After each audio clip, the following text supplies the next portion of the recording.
Hello, everyone. We know how hard it can be to keep up with the latest news in Israel, so if you haven't had the time to stay on top of what's what in the Holy Land, have no worries. I'm Aaron Porras, and this is ILTV's Weekly Review. For the third time in just 2 days, IDF fighter planes have hit multiple Hamas terrorist posts in the northern Gaza Strip. That's right, and the attacks on Wednesday night were targeting Hamas military compounds, and they come in response to earlier rockets fired from Gaza into southern Israel. Rockets first fell from Gaza towards the Chof Ashkelon Regional Council, and red alert sirens could be heard blaring across the towns of Zikim and then Mivkaim. At least one siren in Zikim, however, was later confirmed by the IDF to be a false alarm, reportedly caused by a needless Iron Dome interception attempt. Now again, this latest attack follows two more this week, one of which actually interrupted Prime Minister Netanyahu's campaign rally on Tuesday, and the IDF responded in kind with both airstrikes and tank fire against Hamas military installations all over the coastal enclave. But critics are taking the opportunity now to blast the Prime Minister on his supposed failure to end the threat of Hamas. Netanyahu is now asking voters to stop agitating for an operation in Gaza, promising that there will be an operation when Israel is ready. And while the premier doesn't detail when that might be, he says that there apparently will be no choice but to eventually topple Hamas. That being said, Netanyahu made the same promises before in 2009 ahead of that year's elections, and then after the 2008 war, Operation Cast Lead. Now, Prime Minister Netanyahu is doubling down on his annexation comments, saying Wednesday that already he plans to submit a proposal for cabinet approval that would retroactively legalize the Jordan Valley settlement of Mevo'ot Yericho. And the cabinet ministers will likely pass this proposal in a vote on Sunday, just 2 days ahead of Israel's national elections. Roughly 300 residents live in Mevo'ot Yericho, one of 16 illegal settlement outposts that Netanyahu illustrated on Tuesday in his planned annexations map. 30 settlements across nearly 22% of the West Bank in total were earmarked, though, and primarily in Area C, which Israel governs already. Israelis in the Jordan Valley, then, are largely celebrating after the announcement. For example, David El-Yahani, a mayor of the Jordan Valley Regional Council, says that he was so excited that he couldn't sleep. Arab Israeli MKs and Palestinians, on the other hand, are of course opposed to the move, especially as 48 Palestinian villages housing about 9,000 residents live in the earmarked area, and Netanyahu has made it clear that he does not intend to extend sovereignty to even a single Palestinian. Also, nearly 62,000 acres of private Palestinian land sits inside the region that Netanyahu wants to annex, and there's no clarity regarding compensation of any kind. Annexing the Jordan Valley in any way or form means one thing, means the burying of any prospects of peace between Palestinians and Israelis. Why such an administration and such a prime minister is willing to invest everything they have in order for our children and Israeli children to continue in conflict for another 100 years? Why? Then meanwhile, ahead of Prime Minister Netanyahu's planned visit to Moscow, Russia's foreign ministry is warning against the move, as it could lead to a sharp escalation of tensions while undermining peace negotiations. And other Arab leaders, too, are blasting Netanyahu's announcement. Officials in Jordan, for one, even say that annexation puts the Israel-Jordan peace treaty at stake, while Hezbollah in Lebanon actually blames the Arab Gulf states for emboldening Israel with attempts to foster alliances and normalize ties. Netanyahu, though, still says that this is what the public wants, and that annexation is the best chance at preventing the West Bank from becoming another hotbed of terror like Gaza. Well, it's been 18 years since the tragedy of 9/11, where the Twin Towers in New York City were struck down during a terror attack. Israel is one of 3 countries outside of the U.S., including Italy and England, that have monuments in honor of the event. In fact, Israel's steel structure in Jerusalem is partially made out of metal from the towers found at Ground Zero. Yeah, but the Holy Land is doing a lot more than just erecting a statue. In fact, there is a handful of ways that Israelis commemorate the tragedy in Israel. But first, let's take another look at what happened on that tragic day.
Now here with more is ILTV correspondent Shana Fool. Thanks for joining us, Shana.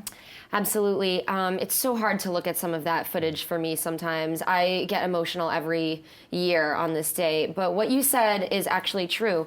There are more things that are going on in Israel than just having the statue to commemorate 9/11. And one thing that Jerusalem does every year is they do 2 beams of blue light that go up to symbolize the Twin Towers, which is something that New York City does as well. And in addition to that, there's actually something very cool happening. There are about 49 members of the NYPD and other police efforts around the U.S. that are coming to Israel, and they're doing a 9-day tour in which they're talking with Israeli authorities about security. They're at the border of Gaza, they're in the north, and they're here sort of in honor of 9/11 to talk about what more security efforts that they can do to make people safer. And 35 out of those people are actually having their first time in Israel, so I think that's special. But there's also another part of this tour as well, right? Yes, so there's this motorcycle tour that happens, and it's actually been happening since 1997. The people who first founded it, the idea was to just honor fallen officers. But after 9/11, it took on a greater meaning, and people started to do it all over the world. And 2 of those places that caught my eye were Australia and India. Interesting. In the United States, actually, there are people who take motorcycles from New York City all the way down to Washington, D.C. in honor of it. And that same thing is happening here. So this is in commemoration of the lost lives during 9/11. Interesting. Yes. I didn't know this. I had never heard of this before. All right, well, I know, because you mentioned earlier, you know, like myself, everybody remembers pretty much where they were the moment that the towers fell, that the news started blaring. But, you know, what else is going on in terms of commemorations and things like that? Well, in New York State, something new happened, which I actually think is interesting. It's not even the status quo that all schools are having a moment of silence for 9/11. I assume that most principals choose to, but now principals in New York State are mandated to actually have a moment of silence. That was by Governor Cuomo, and he did that because he said some of the New York public school students weren't alive. They don't know what happened, and he wants to make sure that everybody remembers. Well, it's just so crazy. I mean, both of us were in New York City when the towers were hit. So that's something when you're a kid that you don't forget, obviously. Very shocking. I mean, I'm sure you remember what it was like to have your mom and come pick you up from school on that day. I still do.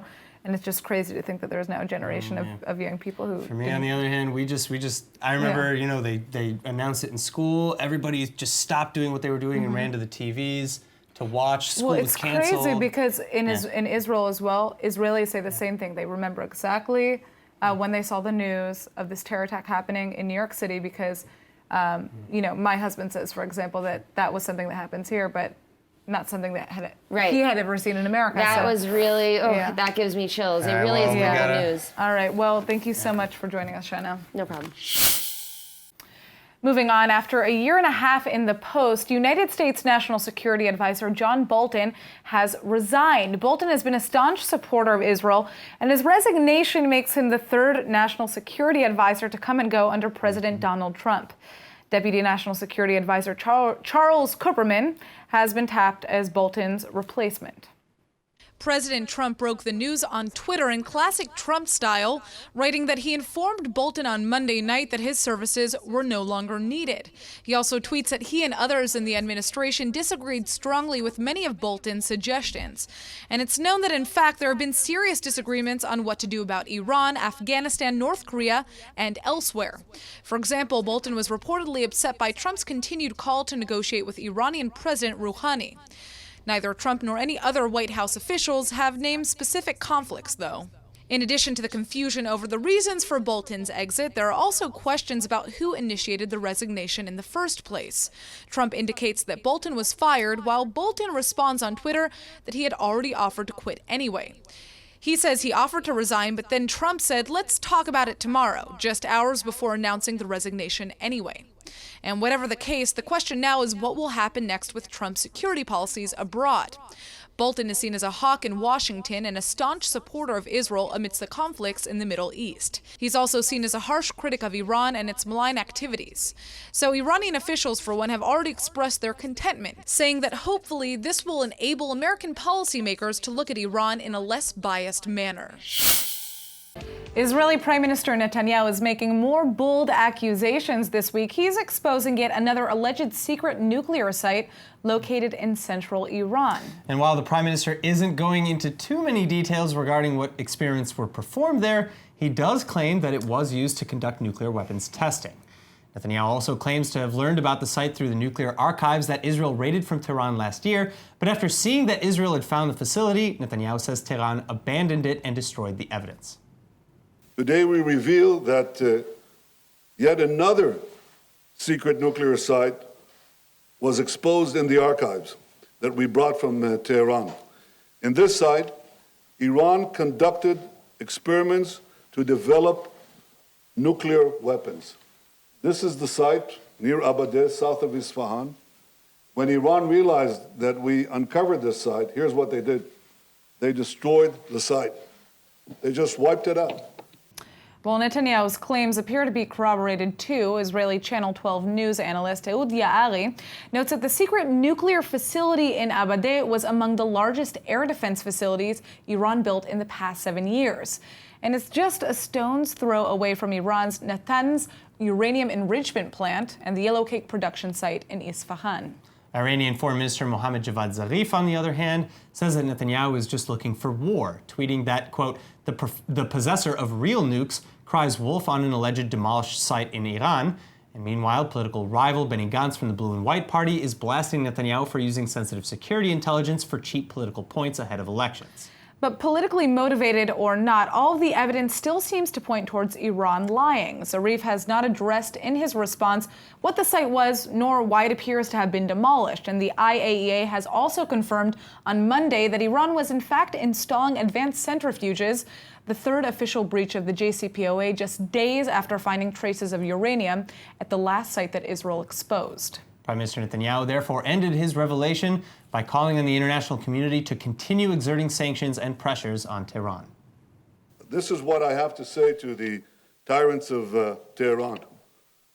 Israel knows what you're doing, Israel knows when you're doing it, and Israel knows where you're doing it. We will continue to expose your lies. What we see is a consistent pattern of Iranian lies, deception, and violations.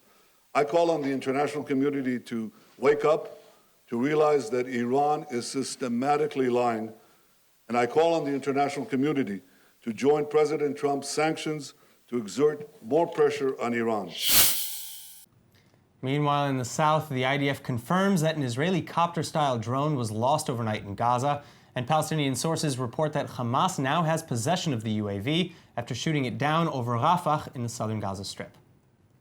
Similarly, this latest lapse in surveillance follows another downed IDF drone in Lebanon over the weekend. Hezbollah militants claim to have shot the drone down, while the IDF says that it was conducting surveillance.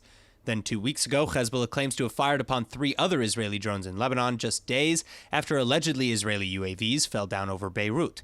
And finally, in July, back in the south, another recon drone crashed in central Gaza, although Gaza reports that it was shot down by a terror group. Either way, it looks like Israel's unmanned activities have been ramping up in recent weeks, despite the many risks, such as how many of the IDF's smaller UAVs actually have a pretty high crash frequency. Their size and simple design apparently make them easy to fail, get shot, or caught up in obstacles. Well, the foreign ministry is being forced to freeze diplomatic activities around the world, and it's all due to budget constraints. The finance ministry's accountant general gave the instruction due to the, quote, grave deficit in the ministry's budget. And diplomats working overseas, new initiatives and hosting delegations, and journalists from abroad are now all completely halted.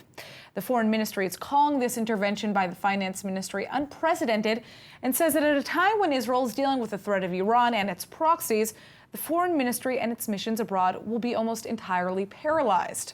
Foreign Minister Israel Katz says he's working to solve the crisis, but financial troubles at the foreign ministry are nothing new, and the ministry has blamed them on consistent underfunding by the Treasury.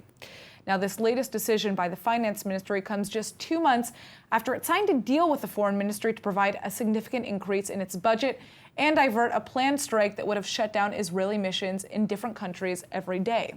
This agreement was reached following a huge cut of 1.2 billion shekels, or $333 million to the budget in June.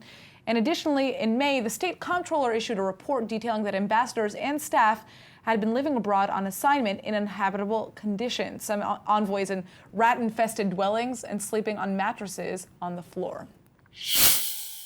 Now, in more security-related news, the Hezbollah terror group in Lebanon reportedly shot down and captured an Israeli drone during the early morning hours on Monday.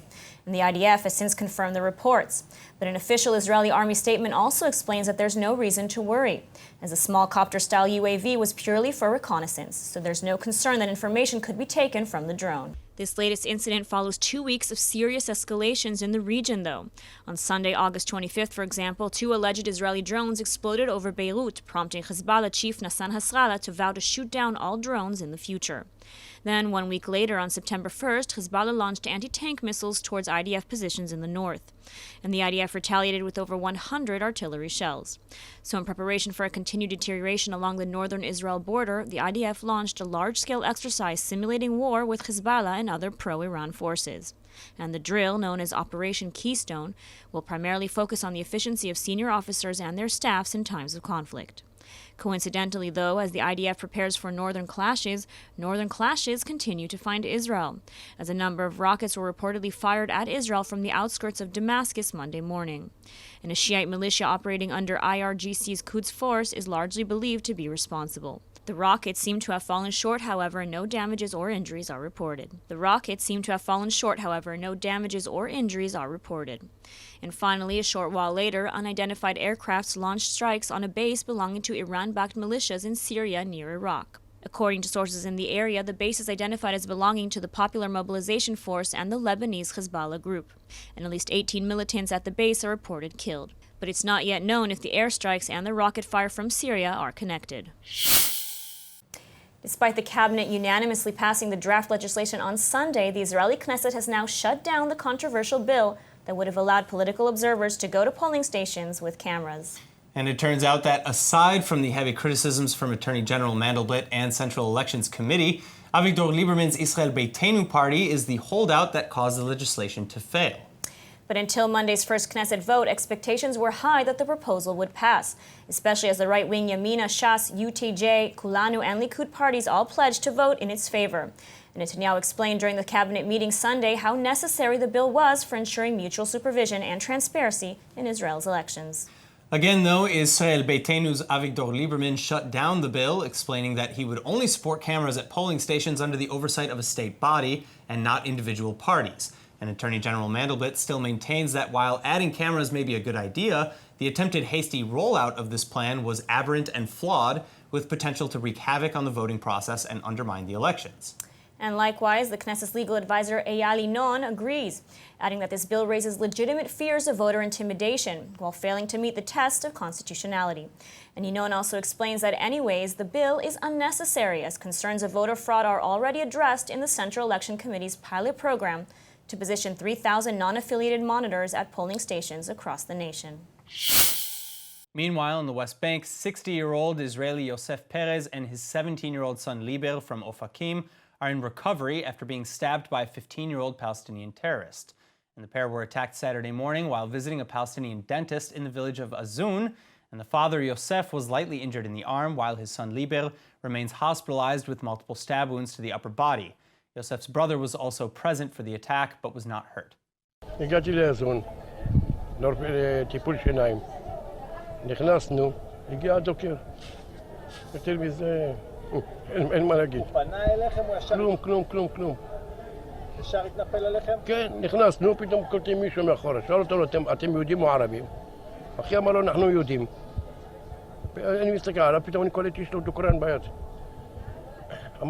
הזרתי לכם, אמרתי, תיזהר, יש לו דוקרן. עוד לא הספקתי לתפוס לו את היד, כנראה נצא לי סקירה פה, ביד. ואז הבן שלי פחד עליי, הזיז אותי, קפץ עליו. הילד כנראה קפץ עליו עם הפנים למטה, אז איך אומרים, מצא הזדמנות, התחיל לדקור בו בגב. But thankfully for the Perezes, their dentist, Dr. Amin, actually came to the rescue. During returning to the lobby where the attack was underway, Yosef describes to Walla News how Dr. Amin jumped on the attacker and, quote, held him up against the wall to hit him while we escaped. And Amin later asserted to Channel 12 News that inside his clinic, they are all his patients. But as for the assailant, the 15-year-old suspect is thought to have surrendered to Palestinian authorities, while the IDF has arrested his father. In other news, in a shocking turn of events, United States Middle East peace envoy Jason Greenblatt has now announced his resignation just weeks ahead of the planned release of the long-awaited American deal of the century. And Avi Berkowitz, one of Jared Kushner's top assistants who's been involved in the formation of the peace plan, will be filling Greenblatt's shoes in just a few weeks' time. Well, bidding farewell to the American diplomat, Netanyahu says that he'd like to thank Jason Greenblatt for his dedicated work on behalf of security and peace. And Netanyahu also thanks Greenblatt for, quote, not hesitating for a moment to speak out and tell the truth against all those who spoke ill of the state of Israel. Many others, however, see the timing of Greenblatt's sudden departure as a sign of larger problems, primarily with respect to the United States peace plan. Greenblatt, a former lawyer with the Trump Organization, has been working for at least 2.5 years on the deal alongside Trump's advisor and son-in-law, Jared Kushner. So as former peace negotiator Aaron David Miller explains, pulling out perhaps the core member of the team that's negotiating this deal speaks volumes about, quote, the absence of seriousness and credibility behind the plan, end quote.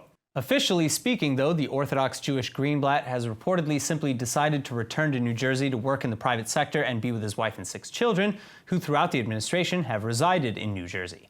And speaking of the plan, a senior U.S. official under condition of anonymity then claims that at any rate, the plan is done, and has the potential to vastly improve the lives of millions of Israelis, Palestinians, and others in the region.